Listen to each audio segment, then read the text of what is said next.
What's up, everybody? Legolando here. And Gar right here. Welcome to podcast number 2 of the Geekly Weekly. It's a brand new video series that we're doing each week. Today is May 16th, 2017. Got a lot of new topics to discuss this week. A lot of news that has surfaced over the last week. And we're going to dive right into it. Today, brand new game came out called The Surge. It is a Dark Souls type of game, but futuristic. Yeah, more sci-fi, but definitely that hardcore RPG type of style of gameplay where there's only one mode, rage mode. Die. Nah, it shouldn't be that bad, hopefully. Die, and die some more. Prepare to die. Times 2. If it's anything like Dark Souls, you'll die off. Oh yeah, I'm sure we're definitely gonna die multiple times on bosses. So, gameplay.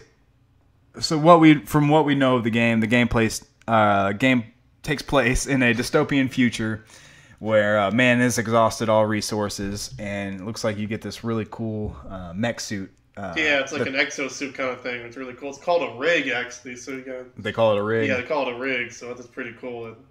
But we're gonna dive right into it, and you take over, man. I'll go ahead. You Dark Souls fanatic, you. So, like I said, you get this rig system, exosuit system that actually helps you combat the robots. So, a really cool concept they did in this one on how to actually get your weapons is you're actually able to dismantle their arms and actually take the weapons from them. So, you see a guy or this robot with a giant sword, you're like, I'm going to take that from him by chopping off his arm and using it as my weapon now. It's a really cool concept of how they did that. So, like in real life. Yeah. So if you want something, you chop off their arm. Oh, hey, you have an Xbox. I want your Xbox. I'm going to chop off your arm and take it.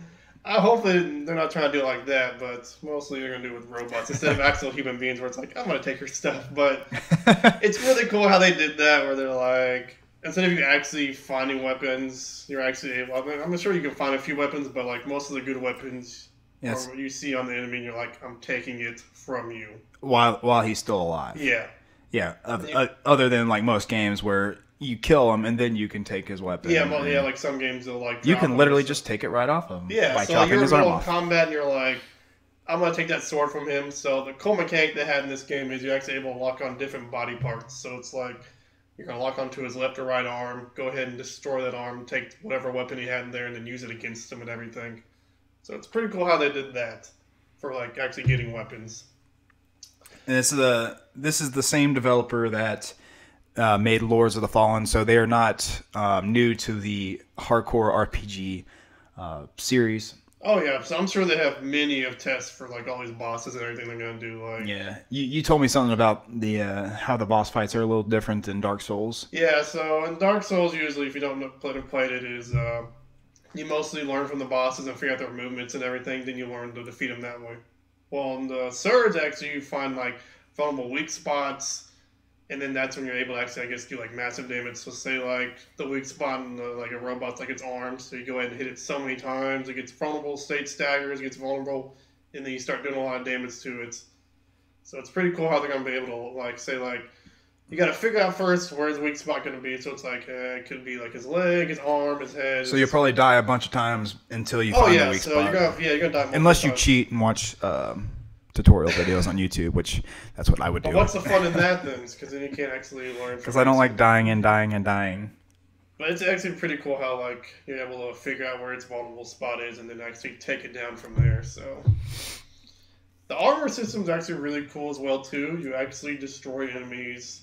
You get things called schematics, and that's how you actually build, like, you know, your armors and, I think you even get weapons that way, too, so you can upgrade your weapons that way, too, where you can get, like, say you need to kill, like, how you get schematics is killing a certain enemy, so you gotta kill, maybe for, like, a leg piece, you have to kill somebody that's one enemy, and then you can build this leg piece and then upgrade down the road, so you have to kill the same enemy, so it's kind of a little grinding part to it, but you just kill so many enemies of that enemy, you can be able to get, like, different armors, so you can get, like, cool thing in the armor system for this on, like, Dark Souls is you can get, like, health regen, stamina, probably, like, defense and health, so it's actually not, you don't have to, like, get any skills for that to level up and get skills, maybe increase health and everything, you're actually able to get armor and then you get stats that way. So it's more customized to how people want to play it. So some people might play defensive, some people play aggressive, maybe some people want like health regen. So many different ways for an RPG game to like customize your character out and everything. So they're not going to limit it on like, oh, you can only have this armor and it does this too. No, they're going to have like this armor can do this, this, or that. So it's going to be able to have all that customization. Which that's really cool. Yeah. It's definitely different from Lords of the Fallen and Dark Souls. Yes. Which I mean, same developer as Lords of the Fallen, Deck 13 Interactive, and it's published by Focus Home Interactive. It comes out today for Xbox One, PlayStation 4, PC. There you have it right there. If you're a Dark Souls fan, Lords of the Fallen fan, go pick it up. I recommend checking it out, watch some videos and everything to see how it is first before you buy it. Because I'm still debating if I want to get it, but I'm sure I'm probably going to get it down there. It looks really cool, actually. Well, from the reviews that we've seen so far, everything's been great as far as gameplay goes. They just said it's just lacking a better story. It's like most Souls game and everything. But the Fall. This story's kind of there, but then you kind of feel you're not. Yeah, I feel like most of these players are more in for the gameplay and the toughness of the game than the actual story itself. But I mean, so far they said the gameplay is great, and I think if you're a Dark Souls fan, you'll love this game. Yeah. Definitely go pick it up. Well, we're gonna move right along into our next topic of discussion because this one's a very exciting one to talk about as well. A couple days ago, SEGA has announced that they are bringing back some of its major used IPs that they have over the years, along with some brand new fresh IPs that they're gonna try to develop. So this will be interesting to see maybe if they do like some redo some old games they did, or make some new ones down the road. So Yep, in the report is a brand new business presentation that they called the Road to 2020, which they hope to have some more things to discuss over the next 3 years with new IPs and bringing back some old IPs. Yeah, so when we heard about this, the first thing both of us popped in our head when I hear SEGA was Crazy Taxi. Oh my god! Bring back Crazy Taxi. Old arcade game that came back in 99 and I think was it 2001. 01 for 2000 for Dreamcast, 2001 for Xbox, GameCube. Yeah, I just remember playing it on an Xbox. Oh yeah, I played arcade a little bit, but I played on the game. Well, yeah, played arcade all the time. When I went to the movies and I had the arcade there. We always played Crazy Taxi, but I was like, "Hey, let's do a reboot of that series. Oh yeah, modernize it, bring some online game modes with it. Online. We had some crazy ideas. Gara, what was that one idea you had? So it's kind of like what's basically like Lego's gonna be the driver in this situation, while I'm gonna be the guy that stops him. So like, you actually brought this kind of idea up when I said that's like. Maybe you have like a minute on the map to put up traps and everything, so it's like maybe I put like a slick spot here, some cones there and stuff. So it's like I'm trying to stop Lego from getting to his customer and delivering to point B, and you have a set time limit and everything. It'd be pretty cool that it's something like that. I think you also had another idea as well. It's mostly all like time based. That's what Crazy Taxi was. Is all time based, but you can throw in a bunch of game modes. I think I had one where. You try to pick up. You had was it a team?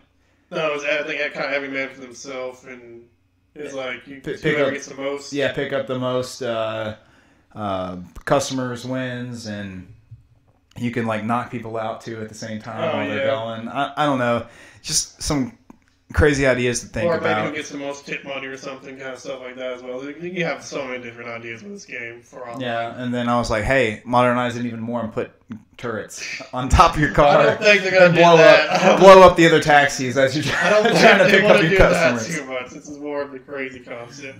Yeah, but I think that would be a really cool IP they could bring back. They have, SEGA's got two big games that are still going right now. Sonic's definitely a big one. Three. Sonic. They got Sonic Forces coming out this year, which was I saw a trailer last month. It was 3D. Like it was third person. You're Sonic third person. Like totally different. First person? What? Is it first person? No, third person. Third person. You're behind Sonic. Yeah.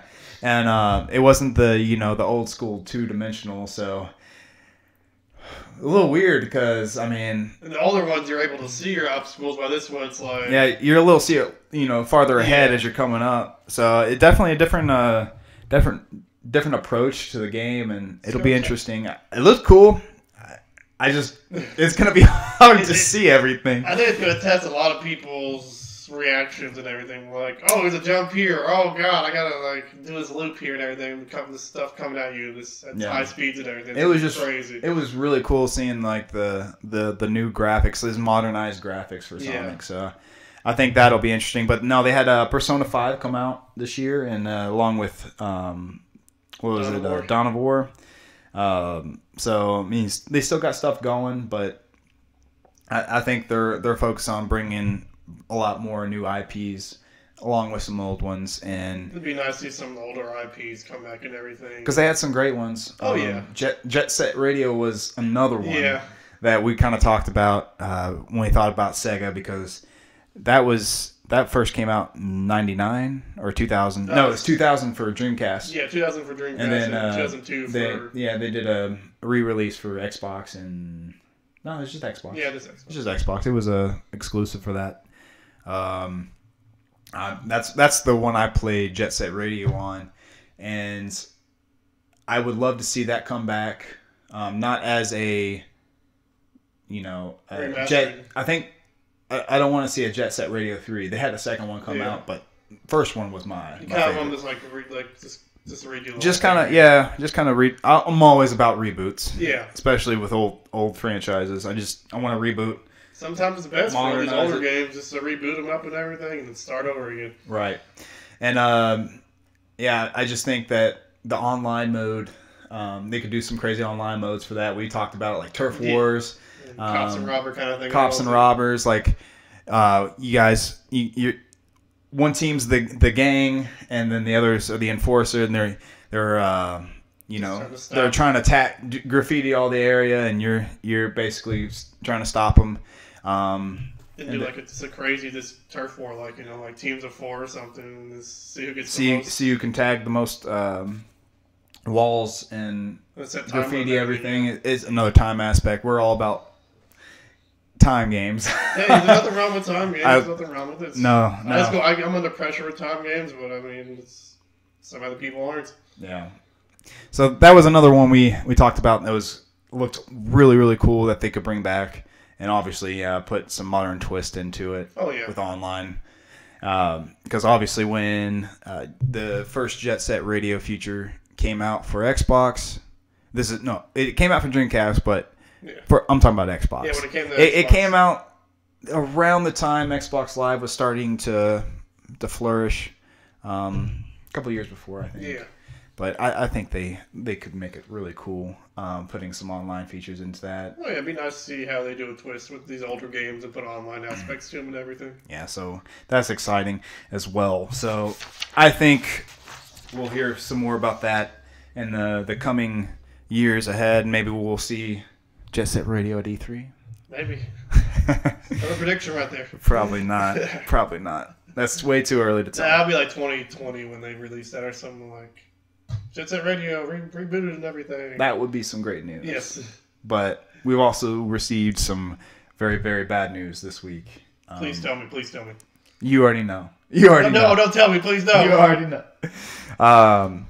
Guys, the Halo fans out there, that's some really bad news this week. 2017 is the 10-year anniversary for Halo 3. Arguably the most popular Halo game in the franchise is not getting an anniversary release. They're not doing a remaster for Halo 3 like the first two. A lot of people, I think. I think a lot of Halo fans were expecting a Halo 3 remaster, and I think a lot of fans are going to be disappointed. Oh yeah, because the first and second one got, and they're like, well, why not the third one? I mean, the 1 and 2 got one. Well, I kind of thought they were going to do it, but what we were talking about earlier, I think Halo 5 was the culprit for not having a remaster. As we all know, Halo 5 got real big backlash for the story and not focusing on Master Chief, because Halo's always been about Master Chief, and it focused way too much on Spartan Locke, and nobody really cared for him. I mean, Spartan, he was gonna throw some other guy in there and be like, well, who's a Spartan Locke guy? I was like, I want to play as a Master Chief, and you're like, oh, I'll play like maybe 2 or 3 missions with Master Chief, and it's like, wait, I want to play more Master Chief, not this new Spartan guy. Yeah, you played too much as Spartan Locke, and a lot of Halo fans, including us, were very disappointed in the way the story turned out for Halo 5.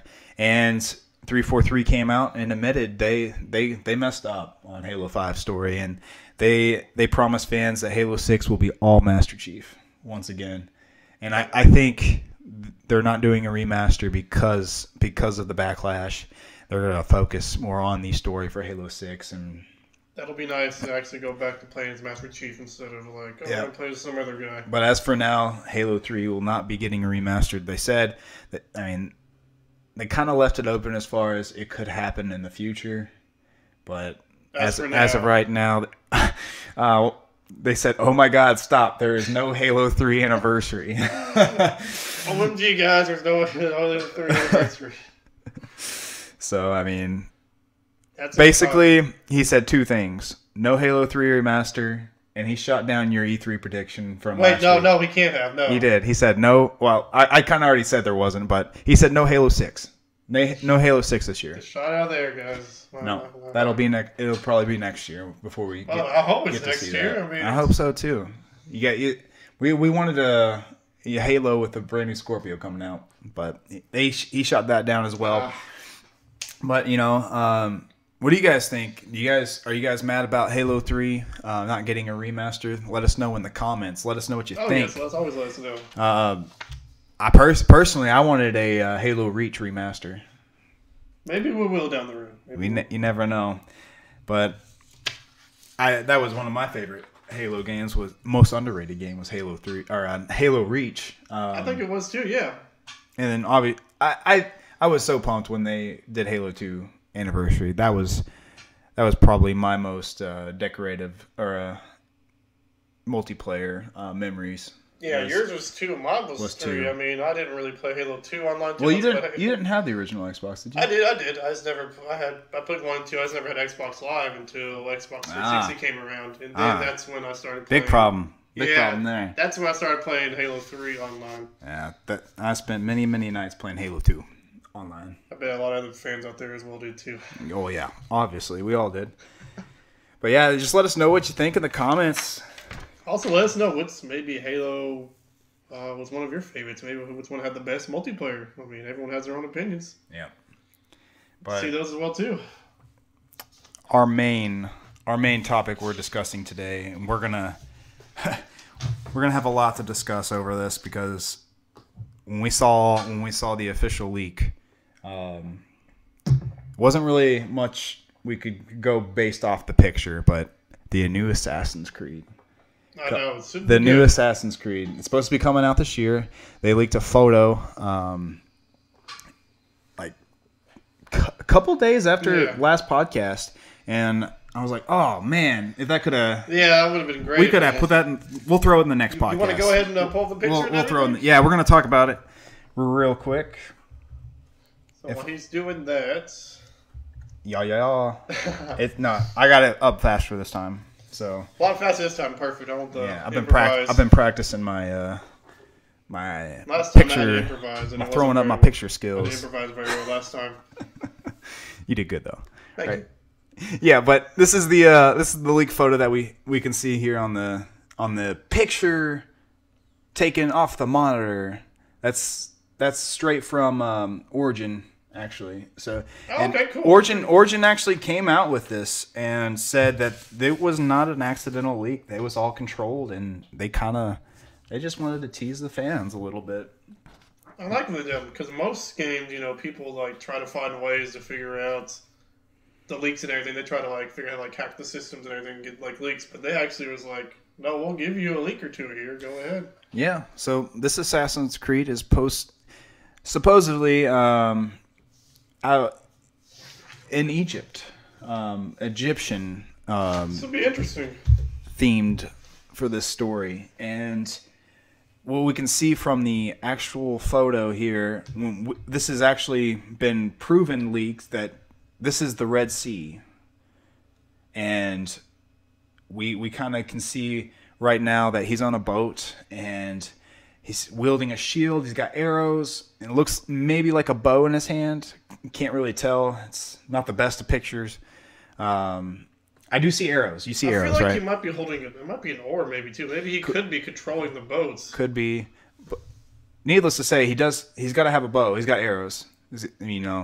And then that tower, the tower in the right side there, coming up.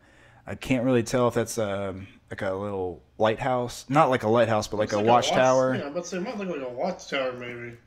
But we actually heard that there's not going to be towers like in previous Assassin's Creed games.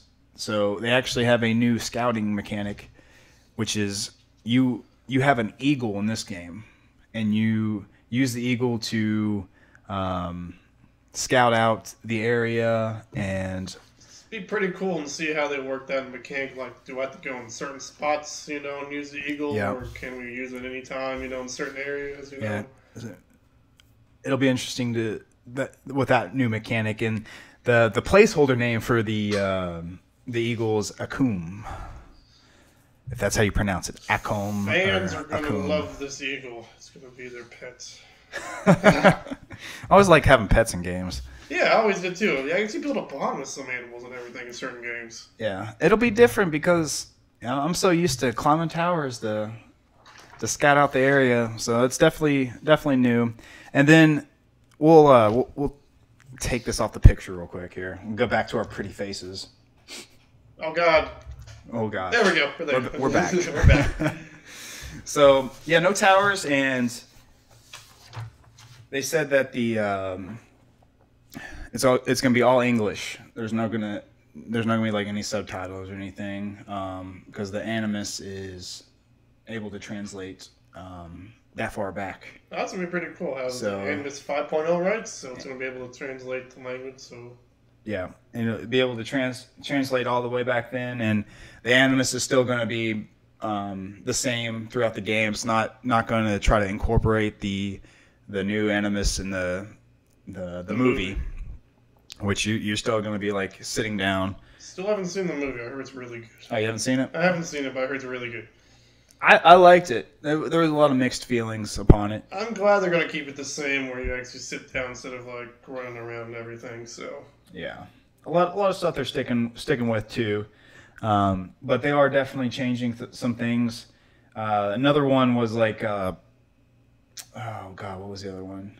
Oh, they said the combat system is a little different this time around. Yeah, that's gonna be interesting to see how the combat works. They said it's like what, The Witcher 3 now and everything. They said they compared it a little to it, where they have different patterns in their attacks, and they constantly try to flank you. So like in the older ones, you were able to like kind of read them and counter them easier. This one's be like, got a guy in front of me, in the back of me, and two to the left. So it's like, oh yeah, I can be able to do it. And then out of nowhere, like, oh crap, I'm getting flanked from like the left or right, and it's like, ah. Yeah, and you can travel, in a boat to different cities, as far as just traveling purposes. But there is no naval combat or any kind of like, ship wars like Black Flag and all that. I don't think there would be a lot of ship wars in Egypt, really. No. So it's just all for transportation, which would be pretty cool. You can sit around and enjoy the scenery while you're, riding the boat and everything. Yeah, and then a lot of the stuff that they're sticking to, as far as like the the past two Unity and Syndicate was the free running aspect. They compared it a lot to that type of game, so they're trying to keep it similar as far as that goes. And the time periods based out of the 1400, 1200 BCE during the dynasties. Yeah, so it'd be nice to see all the who's gonna be a pharaoh this time and everything, all the slavery and everything going on this time period. So yeah, and they compared the main protagonist to Altair, like as far as how he acts. But he said he's like a lot quieter and what was the other one that they said? I don't know. I mean, I'm gonna like it that he's gonna be a little bit quieter. They just said it's just a quieter version of Altair, and just obviously darker skin. Yeah. Since he's in Egypt, he's not gonna be a little whitey. The cool thing I saw is they're gonna have some skill trees in this game and everything. There's that's definitely different too. There's gonna be 3 types of skills trees. There's gonna be combat, there's gonna be stealth, and then movement. So it's gonna be interesting to see, because you can customize how you want to play. Like Lego's more stealthier, while I'm a little bit more aggressive in this game. So it's gonna customize for all players out there. So you can build your own way and everything. Yeah, I love the stealth aspect of Assassin's Creed, and they said they are going to implement stealth heavier in this one. I don't know if that means that you can't go balls to the wall like you like to do, or if you go stealthier, you don't have to deal with as much enemies as you would. It just makes it harder for you to get to the objective if you go balls to the wall. So maybe if you go balls to walls like me or something, you have to maybe fight like maybe 20 enemies at this gate, and then if you do a stealthy approach, you can skip all those people and then maybe fight like 5 people instead of fighting like 20 people and then more when you get inside and everything. So that could be maybe how it works out. Maybe there's people saying like, if you go balls to the wall, you're gonna fight more enemies. If you play more stealthy, you can avoid most enemies and everything. Which kind of that's usually how it works. Yeah, usually how it is, but another thing they could mean is there's just going to be a lot more stuff you can hide behind, hide in, more ways to approach stealth in certain situations. So it'll definitely be interesting. Start walking around like a Metal Gear or something. Yeah. Well, I'm mostly excited about this game for the fact that this will be the first Assassin's Creed that wasn't released year after year. It'll be 2 years since the last since Syndicate came out. So they've obviously put more time and effort into this game.